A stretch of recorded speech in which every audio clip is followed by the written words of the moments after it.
My dear brothers and sisters in Christ, I'm happy to have this opportunity to speak to you today as the Church commemorates the World Day of Migrants and Refugees. Last Sunday, we celebrated the visit of the Magi to honor the Christ child, an event connected with the fact that Jesus, Mary, and Joseph unexpectedly became a refugee family to escape persecution from King Herod. Their difficult and dangerous flight into Egypt is an experience that countless numbers of migrants and refugees have endured and continue to endure, fleeing from their homelands to escape war, persecution, natural disasters, and poverty. Let's never forget that the vast majority of us in this country are immigrants or descendants of immigrants, courageous men, women, and children who, with a suitcase full of fear and hope, undertook an uncertain and sometimes dangerous voyage to the United States in search of a better life.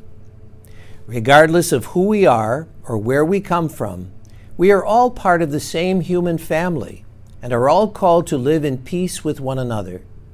Sadly, in our world today, migrants and refugees are often looked down upon as alien and even threatening.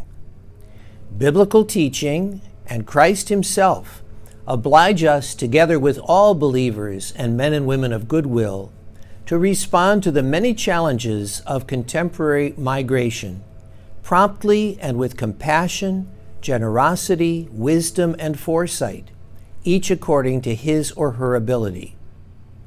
Will you and I reach out and introduce ourselves to a newcomer in the parish or neighborhood? Why not sit down with them over coffee or share a meal together, inviting them to tell their story? You may find that in addition to adapting to life here, they may also be laboring to provide for family in another country.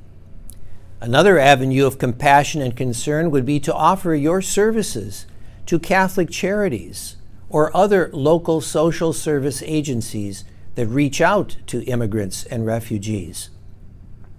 In his message today for the World Day for Migrants and Refugees, Pope Francis employs 4 words to describe the responsibility we have as citizens and as members of the Church to care for migrants and refugees.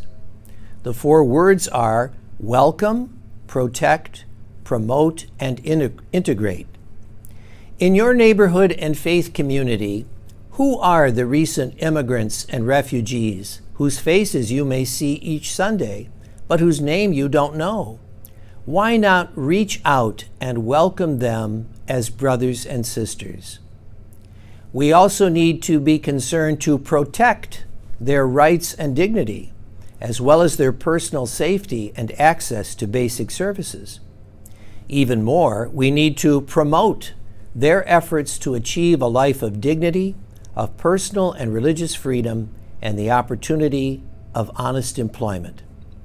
Finally, there is a great potential for mutual spiritual and intercultural enrichment when we are open to integrating the religious and community traditions of others into our own experience of the Church.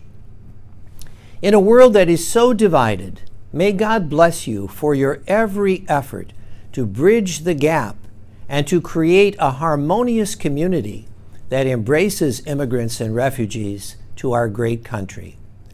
All of you are in my prayers for a happy and healthy 2018. God bless you.